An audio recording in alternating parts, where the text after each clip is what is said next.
కోట Ramachandrapuram ITDA కార్యాలయ సమావేశ మందిరంలో ఆరోగ్య శాఖ, శ్రీ శిశు సంక్షేమ శాఖ అధికారులతో సమీక్షా సమావేశం నిర్వహించిన ఆంధ్రప్రదేశ్ మహిళా commission chairman doctor Rayapati Shailaja.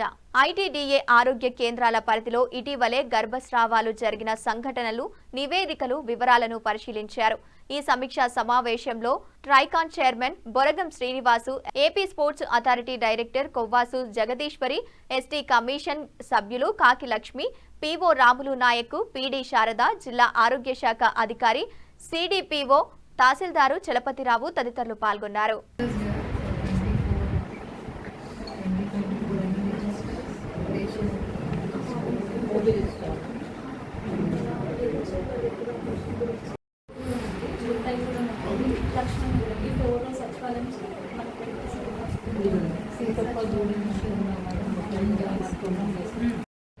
అందరితో మాట్లాడి ఈ రిపోర్ట్ మా వైపు నుంచి కూడా మేము డిస్ట్రిక్ట్ కలెక్టర్ సెల్వి గారికి కూడా మేము ఇస్తాం.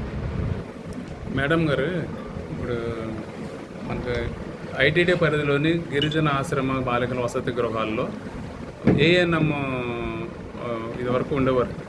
ఇప్పుడు అక్కడ అది ఏఎన్ఎం సిస్టమ్ లేదండి.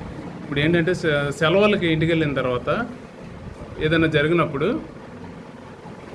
మళ్ళీ హాస్టల్కి వచ్చినప్పుడు అక్కడ ఇంటికాడ జరిగిన పరిణామాలుగా ఇక్కడ అంకనగూడెం వసతి గృహంలో ఇటువంటిది వచ్చిందండి. అక్కడ ఉపాధ్యాయులను బాధ్యతలు చేసి సస్పెండ్ చేశారు ఇంటికాడ జరిగిన విషయాన్ని. అంటే అక్కడ మెయిన్ ప్రధానమైన లోపం ఏంటంటే ఏఎన్ఎం లేరండి. ఇప్పుడు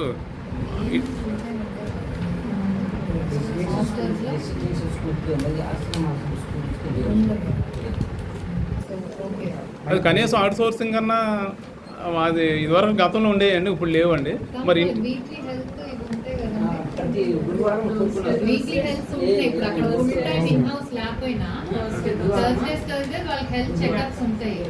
ఇప్పుడు ఏంటంటే మీరు అన్నది కొన్ని ఇంట్లో జరుగుతున్నాయి, కొంతమంది హాస్టల్స్ లో ఉన్నా కూడా తెలుసు అని చెప్పి బయటకు వెళ్ళటం అయ్యి మనం చూస్తూనే ఉన్నాం. ఇదేంటంటే మనం దిస్ ఇస్ సంథింగ్ పిల్లలకి తెలియాలి, అలాగే మనం పిల్లలకి చెప్పగలగాలి. ఇంకోటి చేంజెస్ అనేవి బాడీలో కనపడుతూ ఉంటాయి. అది కొంచెం మనం ఏంటంటే ఒక యాంగిల్లోనే చూస్తాం, హెల్త్ వైజ్ అలా చూస్తాం తప్పితే ఈ యాంగిల్ నుంచి యూజువల్గా ఆ ఏజ్ పిల్లల ఎవరు కూడా అంత తొందరగా ఆలోచించరు ఇలా ఒకటి ఉంటుందని.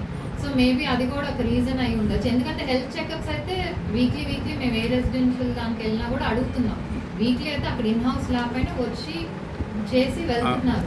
అదే మేడం, మరి ఇంటికాడ జరిగిన సంఘటనకే మీకు లోపల మరి ఉపాధ్యాయులు బాధ్యతలు చేయడం మరి అదంతవరకు కరెక్ట్ అంటారు? అదే అనేది ఇప్పుడు నేను ఇంట్లో ఉన్నప్పుడు అండి మా అమ్మాయికి ఏమవుతుందో నేను చూసుకోవాలి, అది నా రెస్పాన్సిబిలిటీ. అక్కడెక్కడో జరిగింది, ఇప్పుడు నేను రెస్పాన్సిబుల్ కాదంటే కుదరదు కదా. అట్లీస్ట్ మనం ముందే కనుక్కుంటే అది అసలు అక్కడ తెలియకుండా వాళ్ళ పేరెంట్స్ కి చెప్పి ఇది అయిందని ఏదో చెప్పి అలా చేయొచ్చు. 7 నెలలు అయిన తర్వాత హాస్టల్ వార్డెన్ హెచ్ఎం గమనిస్తూ ఉండాలి అమ్మాయి యొక్క